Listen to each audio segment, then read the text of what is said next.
everyone. It's me, Juss, Kyia, episode 3, season 2. Oh, I got it right. Okay, so let's get into it because remember, we only got 30 minutes. Okay, so let's start back.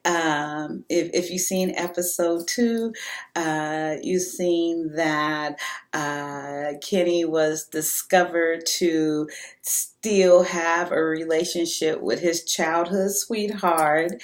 And I remembered the number and called her real quick, and he left. My grandmama like, you shook? So anyway, so of course, shortly after that, he contacted me, and we met up, and we didn't meet up. He came and got me. I didn't have a car, remember? So he came and got me, and we went and hung out, and we talked. And it was a nice talk, and so he really showed me that he really liked me, and he wanted to be with me, and I quite enjoyed being with him as well. So let's go. Okay, so now it's established. He broke it off with Judy, and his mother knew, and she knew at the time, and all this other stuff. So I'm coming around.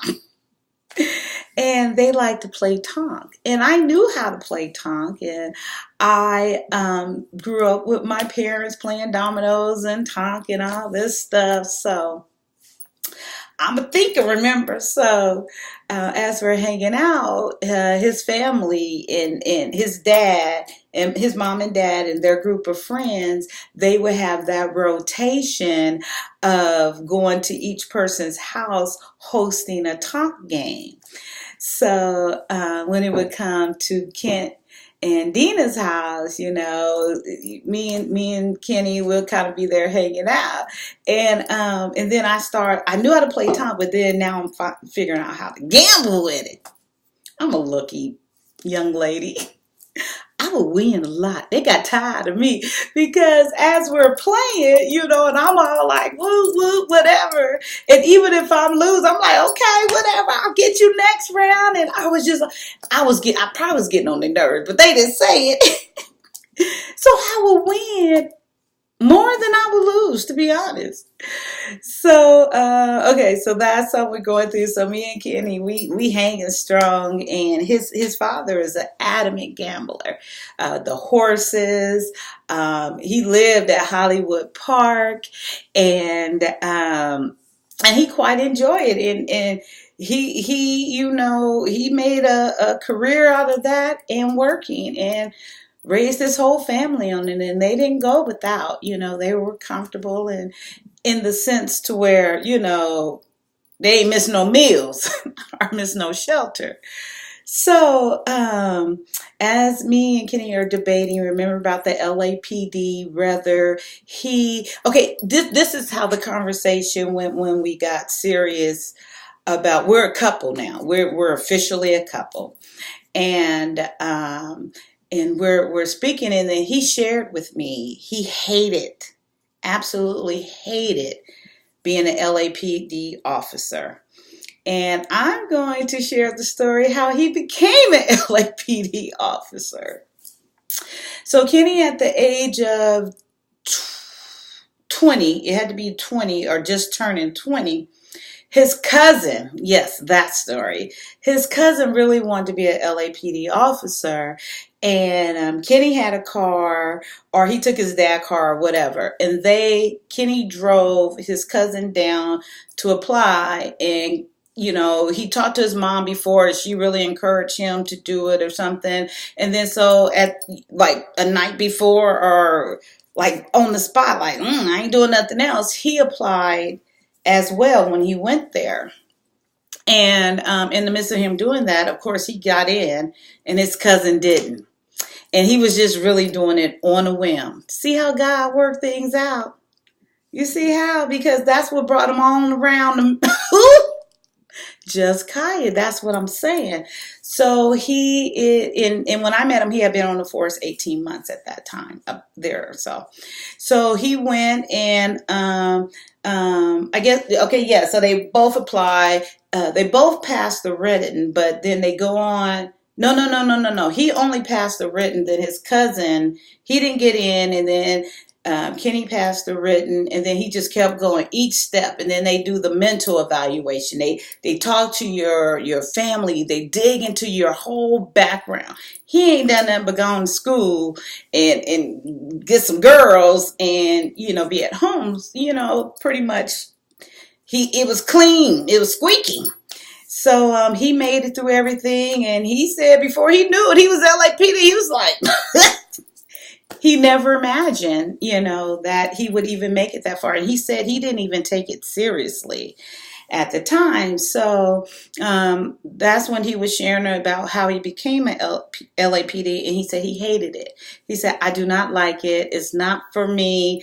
And of course, it's like stability, the retirement, and all that good stuff. So he hung in there. So we were weighing and talking about the pros and cons of that. And when he expressed that, I was like, well, do you want to keep doing it? He's like, no, not really. And we're talking about this because he didn't get fired with the whole incident of the marijuana. They couldn't fire him because at that point I told him stop talking, and he literally just stopped talking. We need to get a lawyer, and I said just stop talking. Only answer what they ask you and don't share. Basically is what I was telling him. So when his drug test came back negative, and then they did express they heard the tapes, and I guess they were trying to scare him into resigning, which is a good thing, and that promoted the conversation between us. And at this time, he's still working there, but we're still talking. He's still deciding if he's going to resign or not. At this point, the LAPD didn't even know we were still considering whether he was going to leave or not. He still has this job at this time. So that's how he became an LAPD, and he said he hated it's not for him. He said he'd be sitting there and they are taught to roughen up, and it just wasn't his character. He smiled just as much as I do. So that's the thing. And quick footnote, actually, I just found out Kenny has passed away at this time. He passed away 2 years ago. And I just found out actually maybe 4 months ago. I just found out he had passed away 2 years ago in 2017. Right when I stopped working. But anywho, and we'll get into that later, and I'll share how he. Well, actually, I wouldn't have a reason to go into it later. Okay, so real quick, he passed away. He ended up going back to live with his dad. His mom had passed away previously, and that story will come up for sure, and it is in the book. And he ended up staying back with his dad because he was by himself, and Kenny had gained a lot of weight at this time. And he was there, and his sister was calling his dad to see, have you talked to Kenny? And he's like, no, Kenny in the room. And she was like, well, I've been trying to get a hold of him. He's like, okay, hold on. And he went to the door and couldn't get the door open. And at this time, he's like, I can't get it open, Kent was saying. So his sister, Tammy, who was talking to his dad, said, well, call the police. Something, is happening, and you can't get in the room, and I can't get a hold of him. So it turned out that the police department showed up, paramedics and everything, and they couldn't get the door open, and they couldn't figure out why. So they went through the window, and it's the second floor, and they went through the window, and his body was against the door, slumped, and it appeared he had a heart attack or from his weight. He had gained a lot of weight from this time. And as you guys go on in the story, as you continue with me, you can kind of project, now that I put this footnote in there, you can see it coming. So anyway, so he did pass away at the age of 50.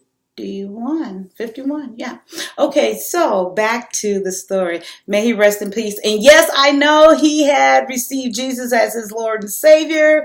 So I trust and believe and have faith where he is.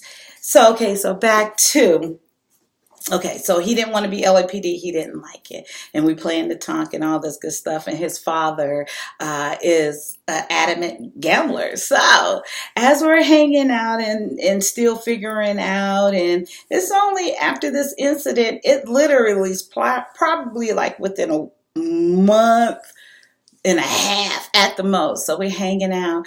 And he takes me to Hollywood racetrack for the first time.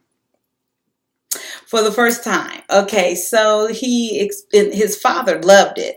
So we're going out. He come pick me up, and we go over there. So we have the of all the horses, the booklet of all the horses. Then he got his little newspaper, and he's talking and he's sharing and giving me all the odds, and like how you do trifecta and how you box it and all these things. I tell you, I know all about that horse racing. So he's explaining it, and I'm like, okay, and and good, and I take it in real good. I'm very, by the grace of God, my mind's filtering and takes it in, and I'm like, good. I promise I am not. I promise. And I say this because it's just so unbelievable when I share my life and how I have come through and everything that happened. To look back, it's like, girl, ain't nobody but Jesus. Okay, so anyway, so we there and I take it all in, and then he tell me about the money and how to bet. Okay, so I got my own little booklet. I don't need the newspaper. I ain't about to like do a dissertation or a thesis or anything. So what I do, I go solely by the names of the horse. I promise you, when I remember the numbers of the horse, I don't remember the names, but. So what I bet, so I couldn't decide. There was like 12 horses in this race, and I picked 4 because I couldn't decide because I liked their name. It was just something about only the names of the horses. I promise you. So 2 of them were semi favorites, like 1 to 4, and I think the other one was like 1 to 2. But the other 2 I picked the name. They were long shots. Like 1 to 20 or 1 to 16, something like that. So I got 4 horses. So I'm filling out my paper, and then he told me you can bet. He told me $2 for a trifecta, which means since I liked all 4 of these horses, I didn't want to decide between. I wanted to play all of them. So I did a trifecta and I boxed them. So no matter what order they came in, if all 4 or 2 or 3 win or whatever, I win. Okay, so I go up to the thing to put my bet in, and I give her the paper, and I tell her trifecta box. My very first race. So I gave her $1, and then he told me 2, but I don't know why I gave her $1. She said, "Well, if you do 2, you'll get $2. $2, you'll get the max. But if you play $1, you're like half. It's like half your bet. Like it's not 100%. It's half." So I gave her $2. I said, "Okay." Gave her $2. I promise. And I boxed it. So I got my ticket and I got my little drink, and I'm loving it's just like people just being them and having a good time. And it's just such a good energy. And we got a box little thing. Not that it ain't like a box at Staples Center. But anyway, so we good, and we right before the finish line. And then the horses are right there. Okay, so I'm building it up. Okay, so he put his bet in, and he bet the 2 that were kind of the favorite and another one, but he didn't do a trifecta. He did a double. So I don't know. Anyway, So I got my ticket, I got my drink, and I'm looking cute, of course. And I really, okay, anywho, the race go. And so I knew my numbers. Oh, remember, okay, so my numbers were 1, 2, 4, and 6. 1, 2, 4, and 6 were my number, the number of the horses. Not because of the numbers, but because of the name that the owner gave the horse. So they going. So, they go past you, and then the finish line is here, so they got to go around. So I'm like, oh, yeah. And I'm like, yay, blah, blah, blah, blah, blah. And they're all kind of in there, and they're going. And I'm like, okay, yay. And, of course, the 1 and the 2 were kind of the favorite ones. And then the 4 and the 6, those were my long shots. Shot one, so they coming on around.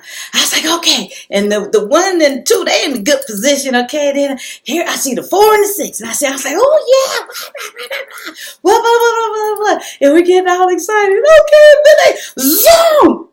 I'm like, oh man, kind of like that. Okay. The announcement of the race goes like this.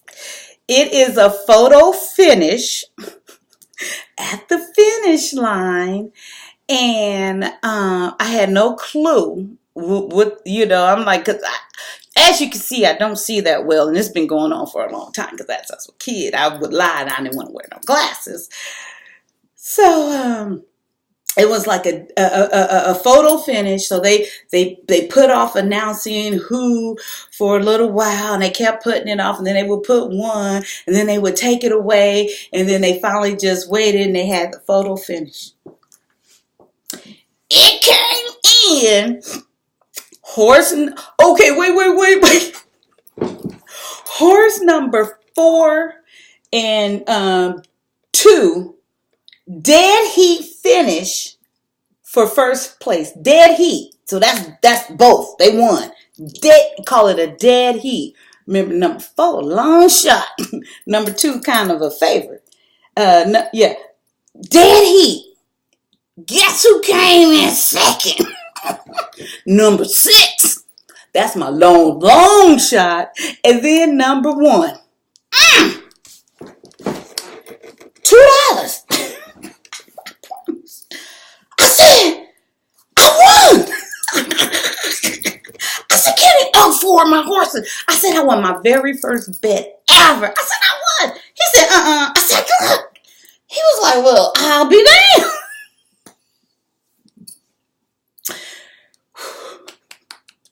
I couldn't believe it. But then when I went up there, I didn't have no clue how much I was going to win. I had no clue how much I was going to win. Remember, I only bet $2. So I go up there, and then he's like, no, wait, and because he didn't know how much I won either. I don't think he ever won a trifecta before with how I won it. So he's like, wait, when we go up there, to place the bet for our next race. I'm like, okay. I knew I won. I couldn't think about the next race. I had to do this. I had to finish this. So we get up there, and he ain't paying me no attention. He at the next window. I'm at my window, and I'm like, I won. Yeah, and I'm like, I'm like, oh, we paid $2, and I won. The lady takes my ticket, and she zoom, come back. She said, oh, you sure did win? I was like, what? She proceeded to tell me how much I won from my little $2 bet. Okay, are you guys ready? A sister won $1,262. $1,200. I said 1, 2, 6, $200. What the hell? From $2. I promise you. And I was like, huh? I didn't want to tell him. I was like, he's like, what? He's like, wait, he placing his bet still. And so she's 1, 2, 3, 4, 5, 6, 7, 8, 9, 10, 11, 12. So, yes. You're done reading, daughter? Okay, go eat. Go get in the shower. Okay, I'm doing my channel right now. Okay. Absolutely, daughter. Miss Jordan. Okay, so $1,200. So I'm getting my money. And she said, "You want to play some other bet?" I said, "No, I got to recover from this one first." He ain't paying me no attention because he concentrated. He got his magazine, he got his newspaper, he got his booklet. All I had was a booklet and some names. So you done? He said, "Well, you want?" I said, "Uh-huh." I said, "I want to." He said, "What?" I said, "Mm-hmm." I couldn't believe it. I won $1,200. I was on such a high for the rest of the day. And I went on to play a couple of more, but I can't do no better than that. And if I could, I wasn't about to find. I was good. I did a couple more bets, but I sat there, let him go back and forth. I'm cool. I have accomplished what I came here to accomplish. So that was a very fun day and a very fun experience. So I just wanted to share that. Okay, so we're gonna go on. So okay, after that event, and then go on to continue, our life. So now he does continually to express he doesn't enjoy LAPD at all. So he had a vacation already scheduled before all this stuff happened. He already had a vacation schedule. So I said, he ain't never been to Vegas. We should go to Vegas, We hanging tough and strong. He's like, yeah, I've never been. I've been there with my parents before, once or twice, like to circus or whatever. So he was really a nice guy. So what ended up happening, his vacation, he changed the dates to change it a little bit for it to coincide with my 21st birthday. So we end up going to Vegas September sometime. I'm not sure when, but it was right. Sorry, too much lip gloss. My lips get dry. Right before my 21st birthday. So we go to Vegas. And at this point, he is really leaning towards resigning from the LAPD, but he doesn't know what he wants to do. And then at this time, I still have not figured out what I'm still living one day at a time. And I guess for the most part, he's kind of supporting me, but not really. He would, my grandmother wasn't asking. He would, whatever she needed. And it was just kind of that type of thing. And I've never needed much. I'm not that person like that need a lot. Okay, so he was really leaning towards leaving LAPD. He really wanted to. So when his vacation came around, he said, okay, let's go to Vegas. And we got in his blue Tahoe, and with bumping music, we bumped all the way. We was bumping. It takes two to make a thing go right. We was bumping. It takes two to make it out of sight. And so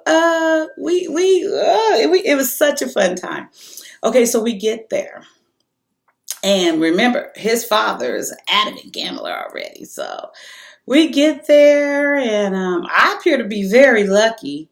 And when I say we won, when I say we kept winning, when I say we left Vegas with probably like between $6,000 to $8,000, it is not an exaggeration. I mean, buku. It was just, we couldn't bet wrong. We couldn't lose with nothing. And it was such a fun time. This is how much we were winning. We got a room. And this Kenny first time, and Kenny, he got that his daddy mentality. They said as we're gambling and we're at what hotel was we at? It wasn't the Hilton, but it was kind of a big one. But back in the 1989, 90 era, 1989. Anyway, gosh, the Mirage. No, the one with the Mirage. We was in the Mirage. And so gambling and Kenny, once he was on a winner, he bet big, and he figured it out quick. And me, I'm betting, and this is the first time I was able to play the tables. So I'm following him and I'm winning too. But he betting way bigger than me.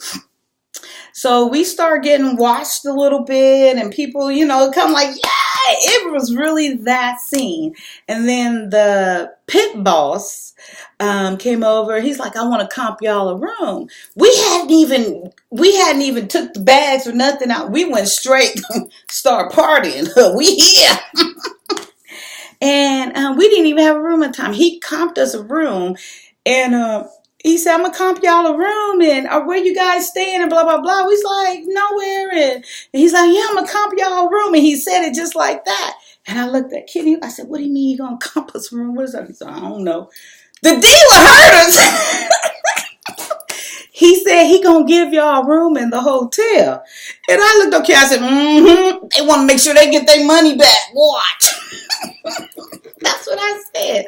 So we was like, oh, okay. So we end up staying there at the Mirage, and we had our room comped, and they didn't get no money back. We was up and down, and then going down the strip, and we just couldn't lose. We couldn't lose. It was so much fun, and we were supposed to stay 3 days. We end up staying 4 because the Mirage they comped, because we played there, I guess, great enough or long enough, even though we weren't losing. They comped our room, and we stayed one more day, and then we headed out. And literally, I want to say for me, out of, I was about to say my own pocket, but his pocket. I think I started with $60. I pulled out 60 and never had to get any more money from him. And I'm not sure how much he pulled out, but I know he never had to go back in his pocket. And for sure, we left with between $6,000 to $8,000. We driving back home. We still on our high. Kenny has made the final decision. I'm quitting LAPD. I said, oh, you're going to quit? He's like, I'm done. We moving to Vegas. I can't make it up. I said, wow, really? He's like, yeah. I said, but what you going to do in Vegas? And I said, you ain't going to be like a professional gambler, or I don't know what I said. He's like, no. And then I guess, and I didn't realize he had already kind of looked into this, or not looked into it, but took in the scenery. He's like, aren't those policemen in the casino? I'm like, I don't know. And I'm like, I think they might be security or maybe some form of police. I said, I don't know. So as we driving back, we're talking about it, and we're seriously talking about just from that one trip. How naive. But it's such a great experience for a 20-year-old person. Oh, it's already 28 minutes. That went by too fast. Okay, I'm going to wrap it up. So we're driving back, and we have that conversation. And then when we get back to my grandmother's house, now at this time, we official couple. Oh, well, Kenny there. He ain't going back really to his mom's house, I'm sure she had a problem with that. But for the most part, me and Kenny both are staying at my grandmother's house. So I'm gonna leave it there, because I promised you guys 30 minutes, and I try to keep my word. So come back for episode 4 and engage in our journey Vegas in the house. Okay, anyway, it's just Kyia. Thanks for tuning in. Please continue to come back and subscribe. Please.